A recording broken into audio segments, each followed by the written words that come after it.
Hello and welcome back to the railway. We've got a new acquisition here, another Lima class 31, and there's a little tail behind this one, so we'll set it off running. And I've got his mate over here, the earlier green version, and I just squashed him into that siding there with three trying suburban carriages. So he's off to King's Cross from Hertford North, I think, isn't he? Yeah. So with all the commuters. So let's see if we can manage coming out on these Super 4 points without a disaster. Yep. So he's off.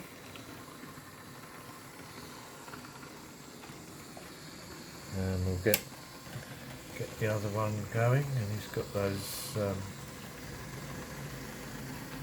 Lima Great Western Western Region Mark 1s.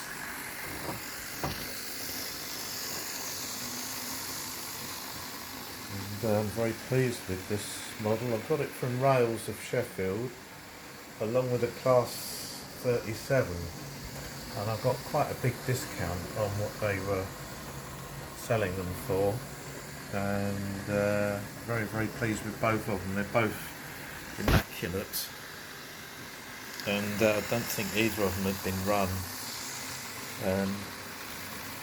I'm very happy with that. Ended up paying about £35 each. They were up for £39. So I made them an offer on both of them and they accepted it, which is pretty good. So thanks to Rails of Sheffield, because these things are getting quite expensive to buy now.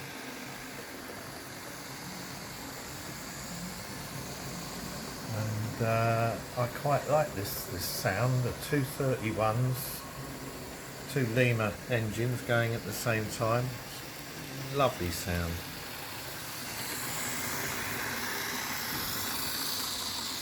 That's in the livery of the coal distribution livery, isn't it, that one? And this one's in the old British Railways Brunswick green, with the totem from 1956 onwards. These locomotives, I think they came out on British Railways in about 58, 59, something like that. And the original engines in them were Merle's engines, which were developed for a marine application. I think they were in tugboats, and they didn't really suit these locomotives. They started getting damaged as they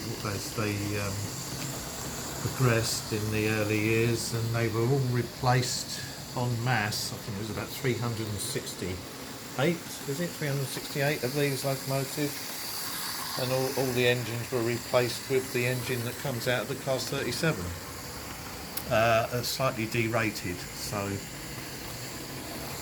after that they were totally reliable, just like the class 37s.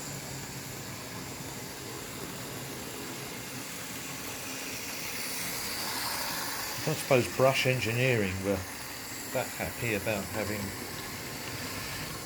their locomotives re-engined with an English Electric product, but that's life. So let's get them round in the front there, and we'll have a look at the detailing on them, because Lima did bother. So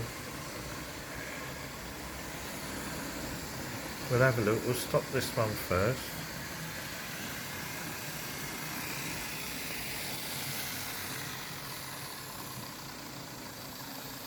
Into a gentle stop there, and then we'll bring the other one round.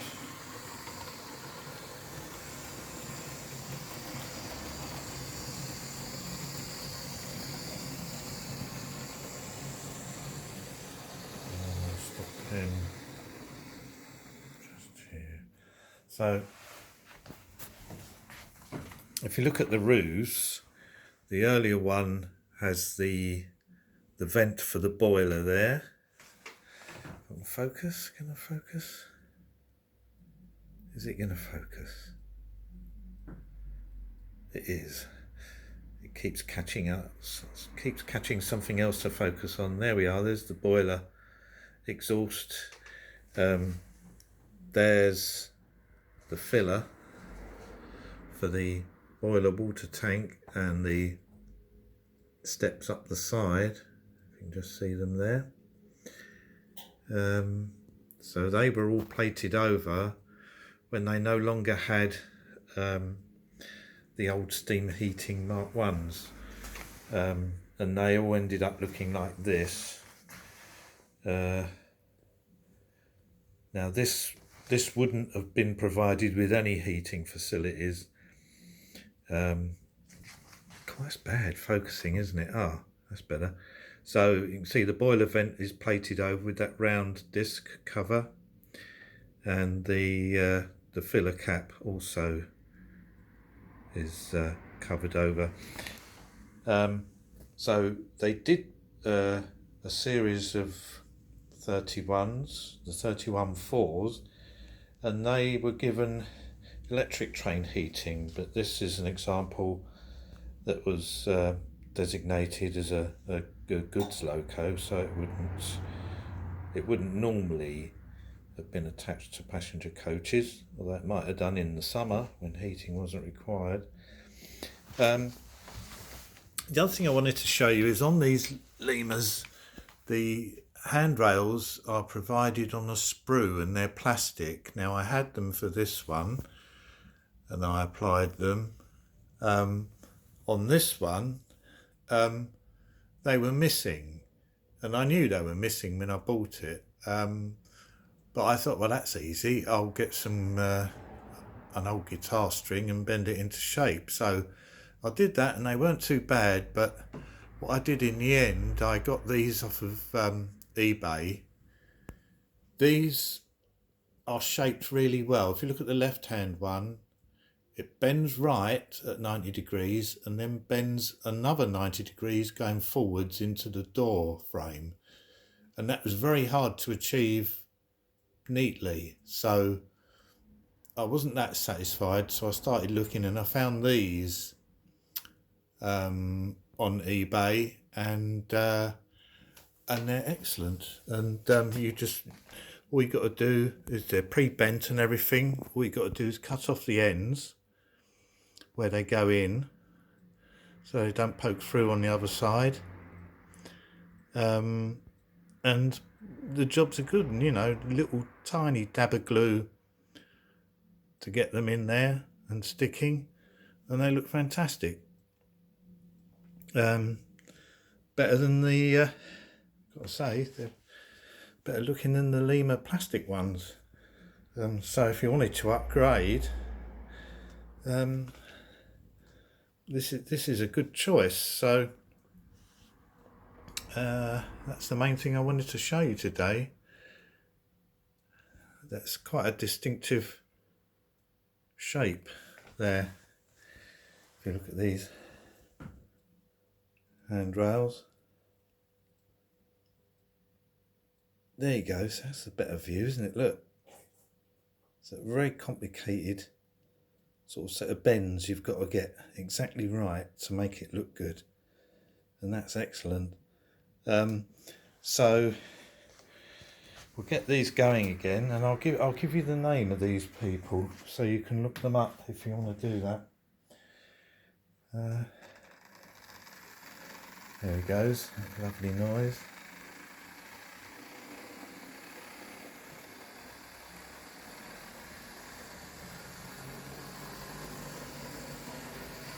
And now this one.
Right, so I'll give you the name of the manufacturer of these handrails. They were £2.50 plus postage, so it's not a terrible amount of money. And I've got it here on a piece of paper. It's Stecam models, like that. So if you put that in your Google search or your eBay search, you should find their Lima Class 31 handrails. Okay, I don't know who these people are, I mean, but yeah, I was quite impressed with their handrails. As I said, you haven't got, the only thing you've got to do is snip off the ends so they're the right length to fit, because you've got the chassis, the plastic chassis in there as well, so you can't have the ends of the wires poking through. And that's all you've got to do, snip the ends off, put a little dab of glue on the end, carefully put them in, and it's quite a quick job. So there you go. And the next video I think will probably be a train set video, like I said, so and I'll try and get that done soon, but I am working quite a lot at the moment and they're quite late duties, so I'm not finishing till late, and it doesn't give me much time for this sort of thing, so bear with me and I'll see you soon. Bye for now.